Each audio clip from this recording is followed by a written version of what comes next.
हर कातिल को ये शुरू में लगता है कि जो भी वो कत्ल करने जा रहा है वो एक परफेक्ट मर्डर है और शायद पुलिस उस तक नहीं पहुंचेगी और सब कुछ ठीक होगा। हर क्रिमिनल को ये लगता है कि जब वो क्राइम करने जा रहा है तो उसके बाद शायद पुलिस उस तक नहीं पहुंच पाएगी। और यही वजह है एक रिसर्च और एक रिपोर्ट के मुताबिक कि इस दुनिया में जितने भी क्रिमिनल हैं, मर्डरर हैं, पेशेवर हैं या फिर जो फर्स्ट टाइमर हैं, उनमें से हर एक के दिमाग में यही होता है, 1% भी ये नहीं होता कि शायद उनका राज फाश हो जाएगा। उन्हें यही लगता है कि वो जो कुछ करने जा रहे हैं बहुत प्लान के साथ कर रहे हैं और कभी पकड़े नहीं जाएंगे। लेकिन अगर हर क्रिमिनल, हर कातिल थोड़ा सा भी खुद पे डाउट कर ले तो बहुत सारे क्राइम रुक जाएंगे। यही हाल सोनम का था, यही कहानी राज कुशवाहा की थी, खासकर इन्हीं दोनों की। जब इन्होंने ये क्राइम किया तब बहुत सोचा था, हर पहलू से सोचा और फिर यह भी सोचा कि इस मामले में कभी पुलिस इन तक पहुंच नहीं पाएगी। और इनके इस कॉन्फिडेंस की सिर्फ एक वजह थी, जिस साजिश के ऊपर मिलकर सोनम और राज कुशवाहा ने काम किया वो साजिश ये थी कि कत्ल कैसे करना है, मारना कैसे है, ये सेकेंडरी चीज़ है। इंश्योर ये करना है कि राज और सोनम मिलकर जिस राजा कुशवाहा को मारने जा रहे हैं उसकी लाश कभी मिले ही नहीं। उन्होंने ये कई जगह पढ़ा था कि जब लाश नहीं मिलती तो कत्ल का मुकदमा बहुत लंबे वक्त तक नहीं चलता और फिर वो आसानी से कभी पकड़ में ही नहीं आएंगे। इस वक्त मेघालय पुलिस की पूछताछ जारी है। 8 दिन की पुलिस कस्टडी मिली है 5 लोगों को, राज कुशवाहा और सोनम के अलावा बाकी के जो 3 साथी थे। पुलिस ने एक सवाल पूछा सोनम से, उसने कहा कि जब एक अच्छी फैमिली की तुम्हारी शादी हो गई, सब कुछ ठीक, पर तुम्हें कभी भी 1% को डर नहीं लगा कि जो तुम करने जा रही हो पकड़ी जाओगी तो फिर पूरी जिंदगी क्या होगी, तुम्हारे घर वालों का क्या होगा। पूछताछ में सोनम ने पहली बार पुलिस वालों से यही कहा कि उसे 1% भी उम्मीद नहीं थी कि कभी राजा की लाश पुलिस बरामद कर पाएगी और जब लाश मिलेगी नहीं तो कभी कत्ल का इल्ज़ाम सामने नहीं आएगा। ये बात सोनम ने पुलिस इंट्रोगेशन के दौरान कही और यही उसके कॉन्फिडेंस की वजह थी कि वो बेफिक्र थी, आराम से रह रही थी तब तक, जबकि 3 जून की सुबह उसे पहली बार पता चला कि राजा कुशवाहा की लाश मिल गई है। और जिस दिन पता चला लाश 2 जून को मिली थी, लेकिन उस तक यह खबर पहुंची 3 जून को। जब ये पता चला तब उस दिन पहली बार घबराई थी और उसे लगा था कि अब शायद मामला गड़बड़ा गया। पूछताछ में सोनम ने क्या कुछ कहा, कितनी कॉन्फिडेंट थी, कैसे उसने प्लानिंग की, वो बताऊं उससे पहले चलिए पहली बार आपको दिखाता हूं और क्यों उसी का ये पार्ट है उसी साजिश का, कि सोनम को क्यों यकीन था कि कभी राजा की लाश बरामद ही नहीं होगी। तो मेघालय में चेरापूंजी के पास एक झरने के नीचे जाने के बाद फिर ऊपर आने के बाद 23 मई को राजा कुशवाहा का कत्ल किया गया। ये सारी कहानी तो आपने सुनी है। जिस जगह पर एग्जैक्ट कत्ल किया गया, जिस जगह से लाश को उठाकर नीचे खाई में फेंके गया, वो जगह आज पहली बार आपको दिखाता हूं। यह है वो चेरापूंजी का इलाका। थोड़ा सा आबादी से ये दूर है क्योंकि ये एक तरह से पिकनिक स्पॉट है, जो टूरिस्ट आते हैं आमतौर पर ऐसे इलाकों में घूमने के लिए आते हैं। आसपास अगर आप देखेंगे सिर्फ हरियाली है, पहाड़ है, नीचे गहरी खाई है और यहां दूर दूर तक इंसानों का पता नहीं है। नीचे एक झरना है, ये झरना बड़ा फेमस है चेरापूंजी में। जो भी टूरिस्ट आता है इस झरने के बारे में वहाँ के गाइड ज़रूर बताते हैं और जिनमें इतनी स्टेमिना होती है कि वो 3000 स्टेप उतर सकें और चढ़ सकें क्योंकि खड़ी चढ़ाई है, वो इस झरने तक ज़रूर जाते हैं। और फिर झरने तक जाकर नीचे जाना और ऊपर आने में कम से कम 4 घंटे आप मान कर चलिए, क्योंकि थकता है इंसान, बैठ जाता है। तो जब सोनम और राजा यहाँ पहुँचे तो इस झरने के बारे में भी गाइड से उन्हें पहली बार पता चला। इधर 21 और 22 2 दिन से सोनम अपने 3 किलर के साथ लोकेशन ढूंढ रही है। 2 लोकेशन मिला, मौका नहीं मिला, मौसम ने कभी साथ नहीं दिया, वो परेशान थी, ऊब चुकी थी। आखिरकार 23 तारीख को गाइड के थ्रू पहली बार पता चलता कि एक झरना है। तो उसने पूछा झरने के आसपास क्या है, तब पता चला कि नहीं, वहाँ बिल्कुल सन्नाटा है। जब उसको लोकेशन के बारे में पता चला तब सोनम ने तय किया कि इसी जगह जाएंगे। उसके बाद 23 मई की दोपहर ये चारों यानी कि सोनम और उसके 3 किलर, और 5वां विक्टिम यानी कि राजा कुशवाहा इसी जगह पर पहुंचते हैं। अब इस विजुअल को आप देखिए, कितनी खूबसूरत जगह है, वादियां हैं, हरियाली है, पहाड़ी है और ये झरना है। अब ये एक तरह से एक सेल्फी पॉइंट है। ये जो रेलिंग लगी हुई आप देख रहे हैं, ये सारी एक सेफ्टी, मतलब सेल्फी लेने के लिए लोग, और रेलिंग इसलिए लगाई गई है कि रेलिंग के जस्ट नीचे खाई है गहरी, मतलब एक इंसान को ऊपर से नीचे फेंकें तो कम से कम 30 सेकंड से 1 मिनट लगेगा नीचे पहुंचने में। तो इसीलिए जब यहां पहुंचे ये लोग, तो पहले ही नज़र में कातिलों को और सोनम को ये जगह सूट कर गई। उन्होंने देखा कि आसपास कोई है नहीं। गाइड ने कहा था कि आपको ज़रूरत है, हमें लेकर चलेंगे। उससे पहले एक दिन गाइड साथ था, लेकिन राजा शायद गाइड को लेकर जाना चाहता था, पर सोनम को यह था कि अगर गाइड के साथ गए तो फिर तो कत्ल होगा नहीं। तो इसीलिए सोनम ने मना किया था गाइड के लिए, और उसने कहा कि हम लोग चलेंगे, रास्ता पता है, क्योंकि जगह जगह साइन बोर्ड भी लगे हुए थे, वो फेमस टूरिस्ट स्पॉट है। तो बिना गाइड के सोनम और राजा एक स्कूटी पे वहां पहुंच गए। यहां पहुंचने के बाद ये लोग नीचे जाते हैं, फिर ऊपर आते हैं। अब जब ऊपर आते हैं तो उसी वक्त फ़ोन पे बातचीत होती है सास से। अब इसी रेलिंग के पास ये लोग थे, थके हुए, चढ़ाई की वजह से सांसें फूल रही हैं। इत्तेफाक से ऊपर आने के बाद अब राजा कुशवाहा को वॉशरूम जाना था। अब वहाँ आसपास में वॉशरूम था नहीं, तो उसको खुले में जाना था, और उस वक्त दूर दूर तक कोई नहीं। मौका बिल्कुल सही था। तीनों धीरे से जिस तरफ राजा गया, एक चूंकि कॉर्नर ढूंढ रहा था, ये तीनों वहाँ पहुँचते हैं, और ठीक उसी वक्त पीछे से पहला वार आकाश करता है राजा कुशवाहा के सर पर। वो जब पलटता है तब उसके सर पर दूसरा वार, वो गिर पड़ता है। इतनी देर में सोनम को एहसास हो गया था काम हो गया। वो दूर खड़ी थी, पास आ जाती है। पूछताछ में पूछा गया कि क्या जब राजा कुशवाहा का कत्ल हो रहा था तो राजा ने अपनी आंखों से देखा था कि उसकी बीवी भी इन कातिलों के साथ है? सोनम ने इस बात से इनकार किया था, बोला कि नहीं, मैं तो दूर थी।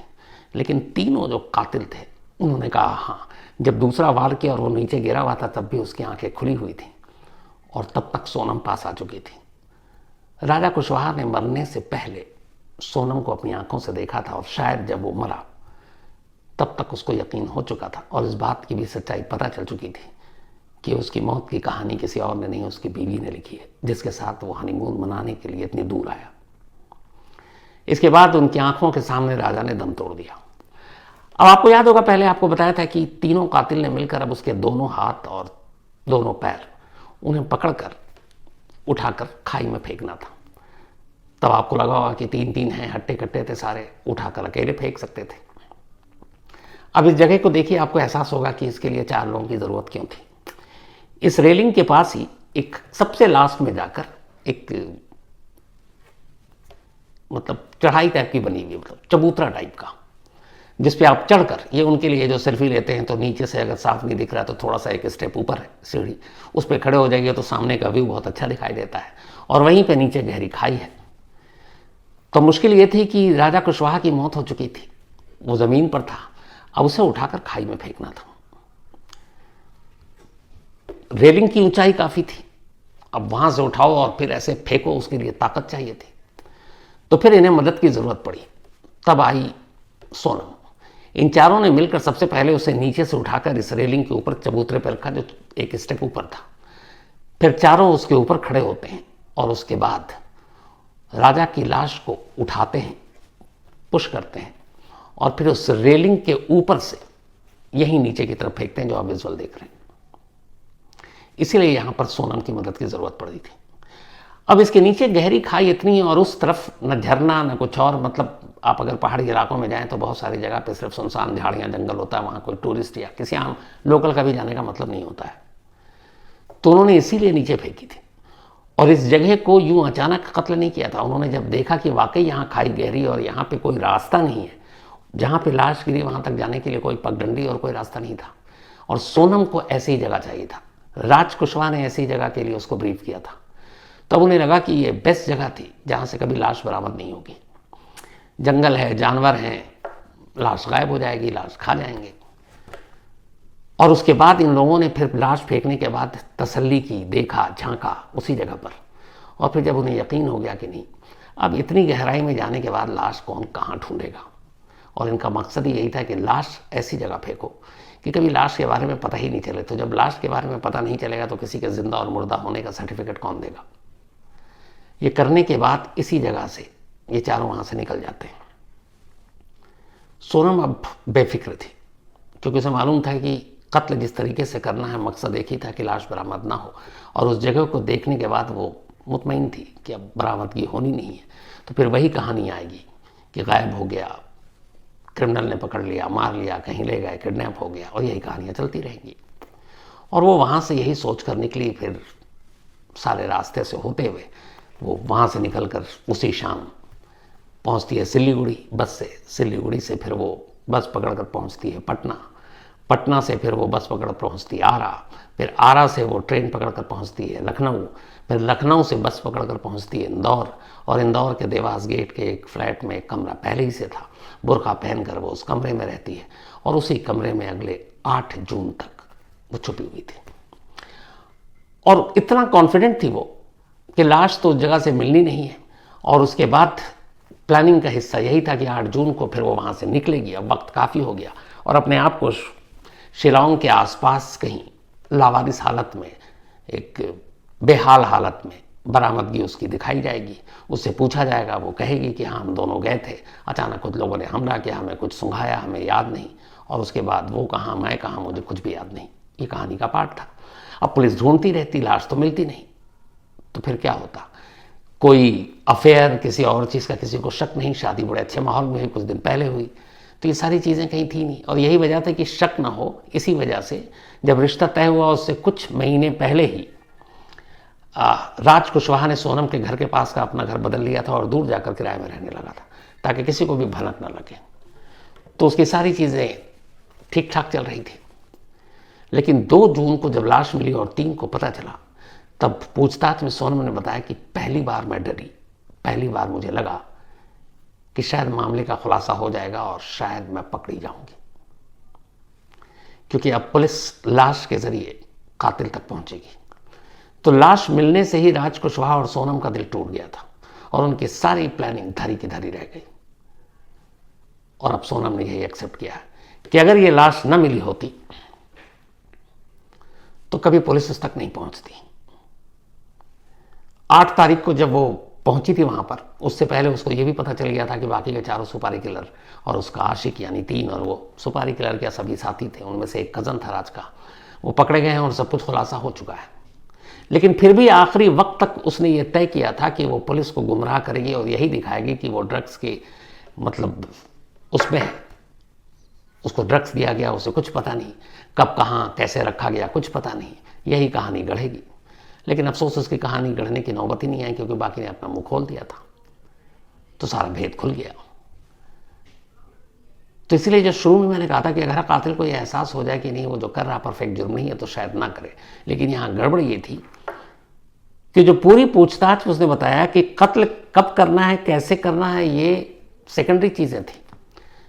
ज़रूरी यह है कि लाश बरामद न, और उसने कई ऐसे केस स्टडी किए, कई चीज़ों को पढ़ा कि जब लाश नहीं मिलती है तो अदालत में जनरली यही होता है कि कत्ल का मुकदमा कैसे चलेगा, क्या पता वो कल को लौट आए, क्या पता कहीं चला गया हो, किसी ने अबडक्ट कर रखा हो।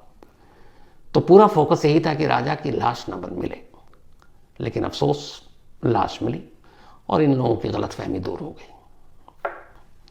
अभी भी पूछताछ जारी है, कई और अभी खुलासे होंगे।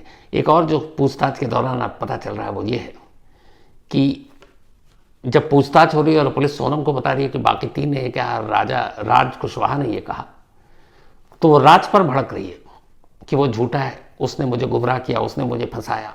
और अब तो ये भी तक कई बार उसने शुरुआत में कहने की कोशिश की कि मैं ये सब करना नहीं चाहती थी, मुझे राज ने उकसाया, मुझे राज ने बहकाया, मुझे कुछ पता ही नहीं था।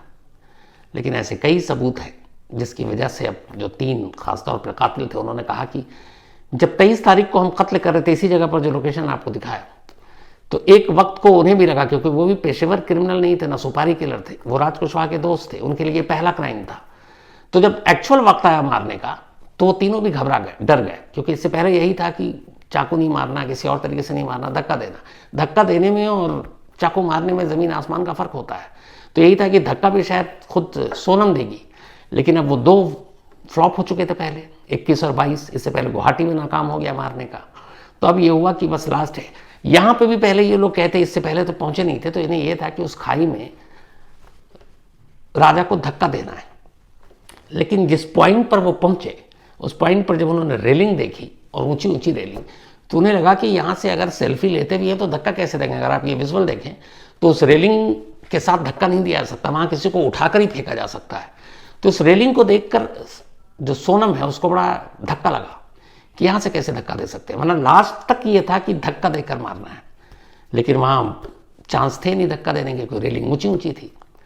तो अब उन तीनों की बारी आई कि अब तुम काम करो, प्लान बी मारो, जो हथियार लेकर आए हो। तीनों नौसिखिए थे और तीनों का ये पहला क्राइम था। इससे पहले उन्होंने कोई क्राइम नहीं किया, कम से कम मर्डर।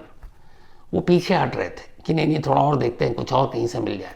तब सोनम चीखी थी और तब सोनम ने कहा था हिट हिम, क्योंकि उनके पास कपड़ों में छुपाकर उन्होंने हथियार रखा हुआ था, लेकिन उनकी हिम्मत नहीं हो रही थी मारने की। तो सोनम चिल्लाती है और गुस्से में कहती है हिट हिम, मैं तुम्हें और पैसे दूंगा। और तब उन्हें लगा कि अब क्या करें। फिर अचानक उनमें से एक ने निकाला, आकाश ने, और पीछे से राजा कुशवाहा के सर में मारा।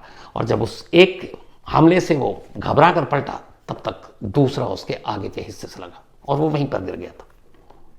ये सब कुछ सोनम के सामने हुआ। और शायद अगर सोनम फोर्स न करती, बेशक चाकू चलाने वाले वो लोग थे, लेकिन फोर्स किया था सोनम ने, क्योंकि वो किसी भी कीमत पर राजा कुशवाहा को जिंदा नहीं देखना चाहती थी। और इसीलिए इस रेलिंग की वजह से धक्का नहीं दिया जा सका। 23 लास्ट था, 24 को राजा कुशवाहा कह रहा था कि अब मुझे इंदौर जाना है, मम्मी ने भी बोल रखा है अब आ जाओ, और उसे भी ये था कि अब लौटना है। तो यही एक चांस था, यही मौका था जो सोनम गंवाना नहीं चाहती थी, और इसी मौके के तहत उसने मार डाला। हाँ, बस बाकी जितने कातिल और क्रिमिनल हैं उनके साथ वही गलती उसने की कि लाश मिलेगी नहीं, मैं पकड़ी नहीं जाऊंगी। पर ऐसा होता नहीं है। हर कातिल, हर क्रिमिनल को यही गुमान होता है कि उसने परफेक्ट फुल प्रूफ प्लान किया है। लेकिन इतनी गलतियां, और आज के दौर में तो इस टेक्नोलॉजी के दौर में कोई अगर ये सोचे भी तो बेवकूफ़। इसीलिए बार बार मैं यही कहता हूँ, नहीं रहना है, रिश्ता नहीं निभाना है, आप डिवोर्स ले लो, अलग हो जाओ, शादी नहीं करनी है। इस मामले में माँ बाप नाराज़ होंगे, होने दो। कम से कम आपका परिवार तो खुश रहेगा, सलाखों के पीछे तो नहीं रहेगा, ज़िंदगी तो जी सकते हो। लेकिन बाप को दिल का दौरा पड़ जाएगा, कुछ हो जाएगा, उस डर से आप शादी कर रहे हो। पर ये नहीं सोच रहे हो कि जब ये कत्ल की बात पता चलेगा तो उस बाप का क्या होगा। अभी जो खबर आ रही है, जो सोनम के पिता है, जो जब वो गायब थी, डेली घर के बाहर वो कुर्सी पर बैठकर मीडिया वालों से बात करते थे। जिस दिन से सोनम की गिरफ्तारी हुई और ये पता चला कि वही कातिल है, उन्होंने घर के बाहर निकलना बंद कर दिया। और जो खबर आ रही है वो तबीयत खराब है, क्योंकि हार्ट के पेशेंट है। तो एक गलती से सोनम ने अपने पूरे परिवार को बर्बाद कर दिया। काश ये पहले सोच लेती कि पिता नाराज होंगे, कुछ हो गया उन्हें, उससे ज़्यादा सदमा तो उसने इस हरकत से दी है। तो इसीलिए मेरी अपील, गुजारिश है कि कभी भी ऐसा कुछ हो, नहीं बन रही है यार, डिवोर्स ले लो, अलग हो जाओ, समझौता कर लो, शादी नहीं करनी है, माँ बाप को कन्विंस करो, समझा लो। बट ये सोचना कि नहीं ये करके हम बच जाएंगे, इससे बड़ी बेवकूफ़ी नहीं। तो कहानी में आज इतनी ही। अब आपसे मुलाकात होगी मंडे रात 9 बजे किसी नई कहानी के साथ। तब तक अपना और अपनों का ख्याल रखिएगा। Thank you very much.